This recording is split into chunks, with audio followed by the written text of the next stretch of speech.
Welcome, everybody. Today we will continue the journey. Day 5 out of 9. So we have more than the half done.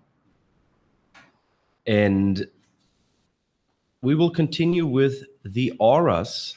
I will share with you everything that I know about the auras, what is also basically the extension of your body. So it is the thing of how everything we learned so far, gates and channels and centers, definition, everything of this will kind of be transmitted or communicated into some degree because we learned at the beginning there's these neutrinos and they hit us and they go through us and they bring information, they take information and bring information to somebody else too.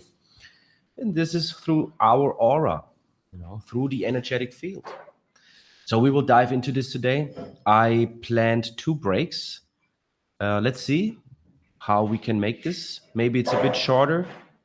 I will give you enough breaks. And if it's too much, just let me know that we do a break a bit earlier. Or if you say, oh, we don't need a break, I'm flexible with this. As usual, don't believe me. Validate for yourself. Again, today I will present a lot of things that are also my experience. So this is not just original source material from human design. It is also some experiences that I have and had. And of course, there is some kind of bias inside of that because I only can, see how I see. So just take it with a grain of salt in the sense, okay, this is the perspective that Talis maybe sees it. And the original things is the perspective of Ra Uruhu, how he saw it and how he understood this knowledge.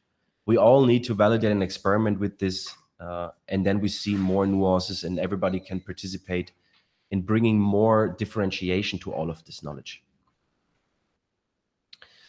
Also, please, if you have questions, write them down, best into the Telegram question section. So we don't get out of the flow and get kind of blocked with a lot of questions that pop up about this and that. Maybe we can answer some in the end or in the breaks.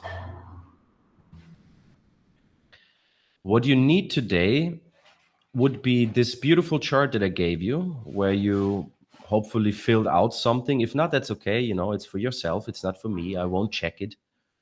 But today we will be able to fill out this kind of block, the aura and the strategy and authority block here.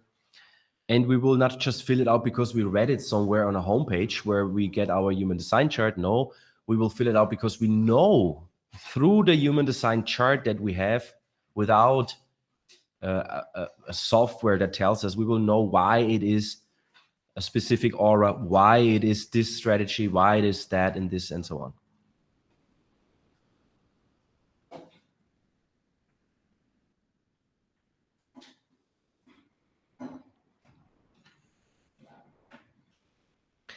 So last time I gave you a bit of the channel types. So this was the first time in this course that you actually heard or saw mechanically about the different auras.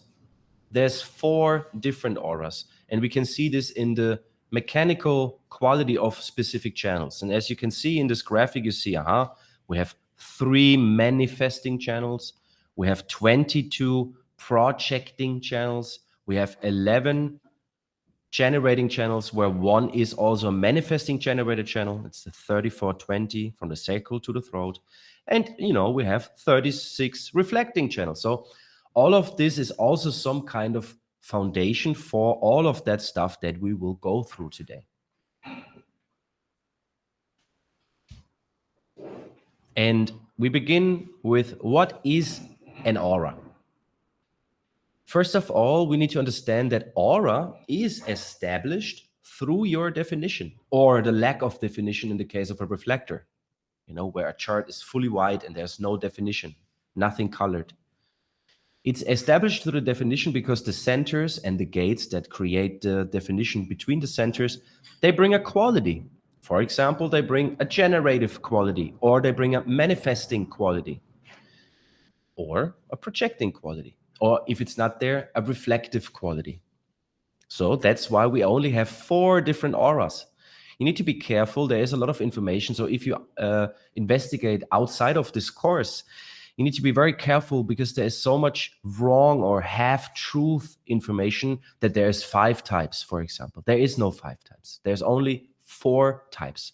So you could say aura is type, and type is aura. And the most beautiful thing that we can understand about our aura, about this energy field around us, is that it is what talks for us.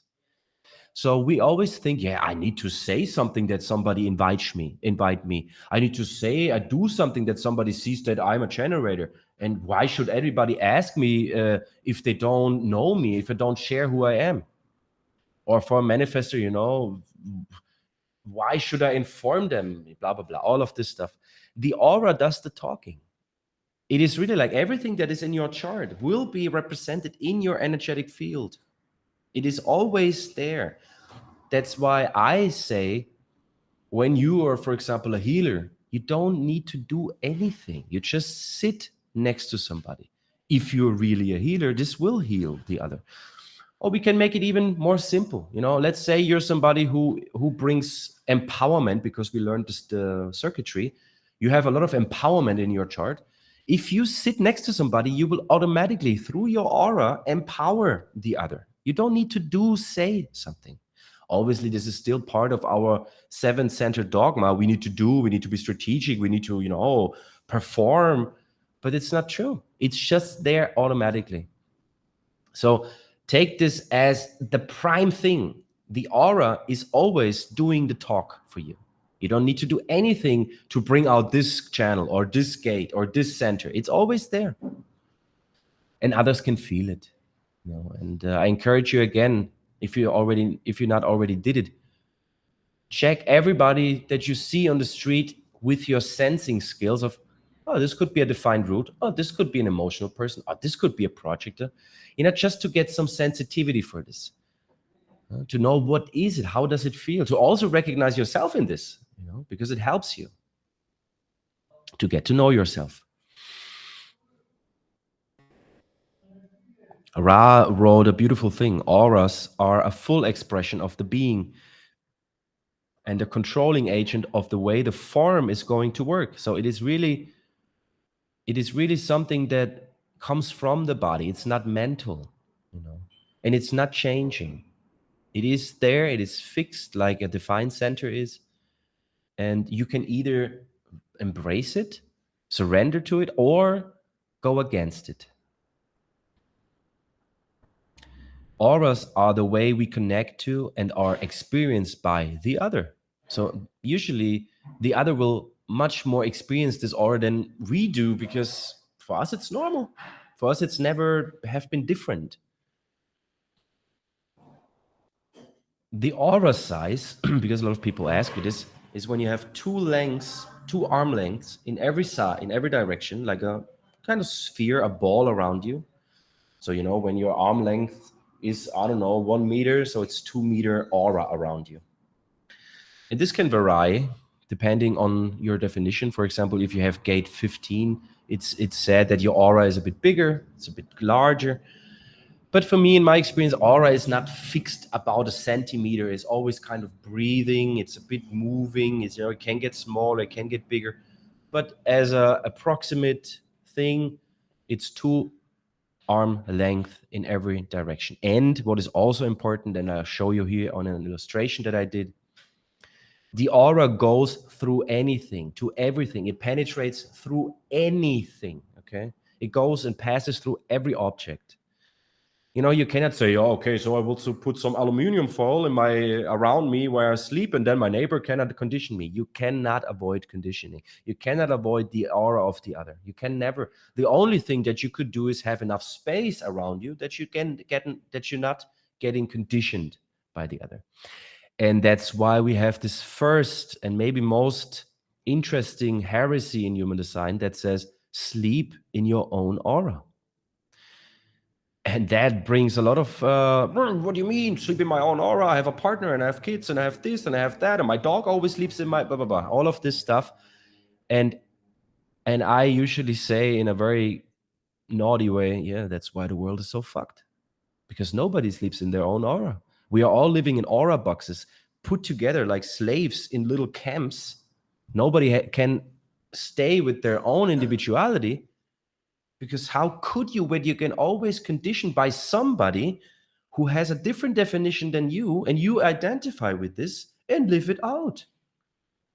Yesterday I shared the story about the little boy who suddenly has a definition of the channel of talent, 4816, and suddenly is good in playing keyboard or guitar, and the parents make a big investment to buy some instrument, and it was just a transit, it was just a planetary position that brought this quality, and then at one moment, one day before the concert, the big concert, it's gone. This child will be so embarrassed, and it will come up with so many reasons why that is. And the parents will blame him, and he will blame this. And, all of this chaos is just because we live things out that are not us. And through this example here, there's one sitting here and just wants to relax, and there's somebody who wants to work and cannot because this one is in the relaxed mode and frustrated whatsoever. And this guy seems like, okay, then I just surrender to the same rhythm that the other brings in. If your bedroom is next to the bedroom of somebody else on the other side, you will never be yourself. You will never be yourself. If you sleep with your partner every day, you will never be and stay yourself. You cannot. Because you take in this conditioning, and then there's people say, yeah, but I'm very strong and I can handle this. You cannot. I give you maybe 1 week, and then you lose yourself and take in things and think this is you. So that's why we again have this assumption. Nobody sitting in this room, including me, because I'm, still deconditioning, but nobody in this room does know who they are, does know what the quality and capabilities are, what we're really capable of. We have no idea. And this is scalable to the whole global civilization. I mean, yeah, there's some people living in the bushes somewhere and they have their own space. Yeah, maybe. But don't you see, space is really the limited resource. It's not food, it's space. In all the civilization, big cities, where do you have space in a big city? Everything is homogenized in cities. It's boring. It's all the same. Everybody dresses the same trend, the same color, eats the same stuff, talks about the same things. There's nothing new in cities. The freaks you usually find somewhere in the countryside, because they really, live this hermit life alone, and they can stay their own, and they figure out, I don't actually like to be around people so much, because they can sense that it really changes them. You come into the aura of somebody, you take everything in. Whoop. I have an open solar plex. I come and sit in the aura of you right now here, and there's a lot of emotional people. Suddenly I take all of this emotional power in. And to not identify with this and to stay calm and not use it and amplify it is not easy, even though I'm many years into my experiment. It takes a lot of time. And every week, every moment you observe it and see it, you figure out a bit more about that it is not you and what it is actually and where does it come from.